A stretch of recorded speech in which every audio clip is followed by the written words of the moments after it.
좋은 날입니다. 오늘도 말씀 안에 승리하는 하루 되시기를 기도하겠습니다. 오늘 생명의 삶 본문은 마태복음 26장 6절부터 16절입니다. 오늘부터 한 주간 고난 주간으로 예수님의 고난을 묵상합니다. 오늘 본문에서는 예수님의 장례를 준비해 귀한 향유 한 옥합을 예수님의 머리에 붓는 여인의 모습과 예수님을 팔려하는 가룟 유다의 모습이 나옵니다. 이 구절들을 통해 하나님께서 무엇을 말씀하시는지 한 절 한 절 살펴보도록 하겠습니다. 6절부터 7절입니다. 예수께서 베다니 나병 환자 시몬의 집에 계실 때에 한 여자가 매우 귀한 향유 한 옥합을 가지고 나와서 식사하시는 예수의 머리에 부으니. 오늘 본문의 배경인 베다니는 집을 뜻하는 벳과 가난하다라는 뜻의 아니아가 합쳐진 지역 이름으로 가난한 자들의 집이라는 뜻입니다. 병들고 가난한 자들이 모여있는 동네라는 것을 보여줍니다. 예수님은 그런 베다니의 나병 환자 시몬의 집에 계셨습니다.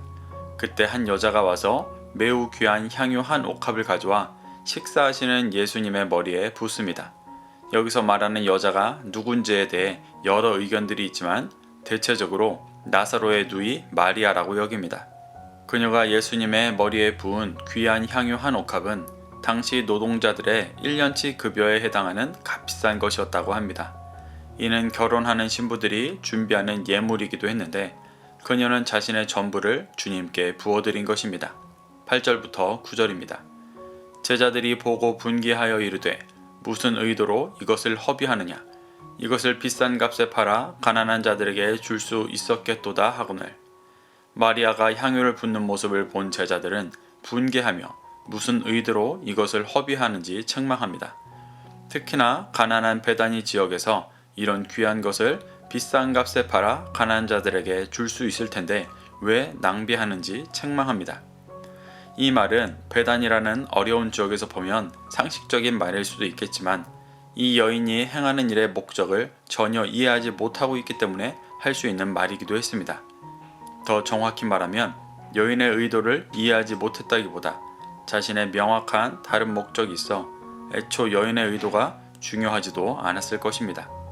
요한복음 12장 5절부터 6절을 보면 이 말을 하는 가룟 유다의 의도가 가난한 자들을 위해서가 아니라 자신이 훔치기 위해서임을 알 수 있습니다.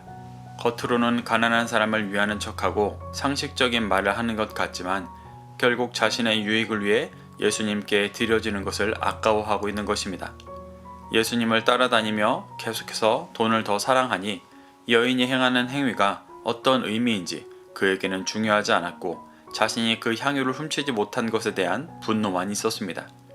이런 상황에서 예수님은 제자들에게 여인이 한 행위의 의미를 다시 한번 깨우쳐 주십니다. 10절부터 11절입니다. 예수께서 하시고 그들에게 이르시되 너희가 어찌하여 이 여자를 괴롭게 하느냐? 그가 내게 좋은 일을 행하였느니라. 가난한 자들은 항상 너희와 함께 있거니와 나는 항상 함께 있지 아니하리라. 예수님은 여인이 자신에게 좋은 일을 했다고 말씀하십니다. 여기서 좋은 일의 원어가 칼로스 에르곤으로 마태복음 5장 16절에서는 착한 행실이라고 번역되어 있습니다. 착한 행실은 전후 문맥을 보면 세상의 빛이 되어 어둠 가운데 있는 자들에게 진리의 빛을 비추는 것을 의미합니다. 예수님은 여인의 행동이 그러한 착한 행실이라고 말씀하십니다. 그러며 11절에서 가난한 자들은 항상 너희와 함께 있지만 나는 항상 함께 있지 않다 라는 말을 합니다. 예수님도 다른 상황이었다면 향유를 팔아 가난한 자들에게 나눠줄 것을 더 권면하셨을지도 모르겠습니다. 하지만 2절에서 지금은 예수님께서 십자가에 못 박히시기 이틀 전임을 말씀하십니다. 가난한 자들은 제자들과 항상 함께 있으니 그들이 지속적으로 섬길 수 있지만 예수님께서 돌아가시기 이틀 전이라는 특별한 시간에 여인이 행하는 이 행위는 세상의 빛이 되는 중요한 착한 행실임을 말씀하고 계시는 것입니다. 12절부터 13절입니다. 이 여자가 내 몸에 이 향유를 부은 것은 내 장례를 위하여 함이니라. 내가 진실로 너희에게 이르노니 온 천하에 어디서든지 이 복음이 전파되는 곳에서는 이 여자가 행한 일도 말하여 그를 기억하리라 하시니라. 예수님은 2절에서 이틀 후 6월절에 십자가에 못 박히신다고 말씀하셨었지만 제자들은 아무도 이를 받아들이지 않았습니다. 2절뿐 아니라 이미 수차례 자신의 고난과 죽음, 부활에 대해서 말씀하셨지만 제자들은 이를 받아들이지 못했었습니다. 그런데 예수님은 이 여인이 홀로 말씀을 듣고 믿어 예수님의 장례를 준비하고 있다고 말씀하시는 것입니다. 요한복음 19장 40절을 보면 간단하게 이스라엘의 장례법에 대해 알 수 있습니다. 이스라엘은 죽은 자에게 먼저 향품을 바르고 세마포로 쌓아 무덤으로 옮깁니다. 여인이 지금 향유를 붓는 행위는 이 향품을 바르는 행위로 장례를 준비하는 것입니다. 그녀는 이틀 후 6월절에 십자가에 달려 죽을 것이라는 예수님의 말씀과 지금까지 고난, 죽음, 부활에 대해 말씀하셨던 예수님의 말씀을 믿은 것입니다. 그렇기 때문에 마리아는 예수님께서 죽으시고 3일째 되는 날 주님의 무덤에 갔었던 것이기도 했습니다. 그녀가 예수님의 고난, 죽음, 부활에 대해 믿었다는 것은 죄 없으신 하나님의 아들 예수 그리스도께서 인류의 죄를 속죄하기 위해 고난받으시고 죽으시고 부활하신 구원의 일을 믿는 것이었습니다. 그렇기 때문에 자신의 전부인 향유를 부어드리며 예수님께서 가실 길을 준비하고 동참하고 있는 것입니다.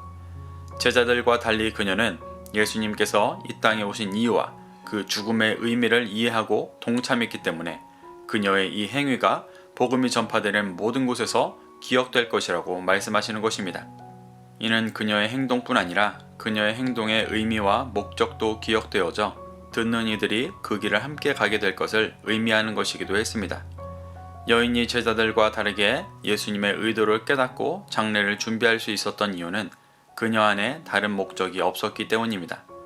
그녀는 오빠 나사로가 부활하는 것을 경험하고 주님의 발 아래에서 말씀을 들으며 모든 죄인을 구원하려 하시는 예수님의 뜻이 이루어져 자신과 모든 인류가 진정으로 구원되어지기를 바랬습니다.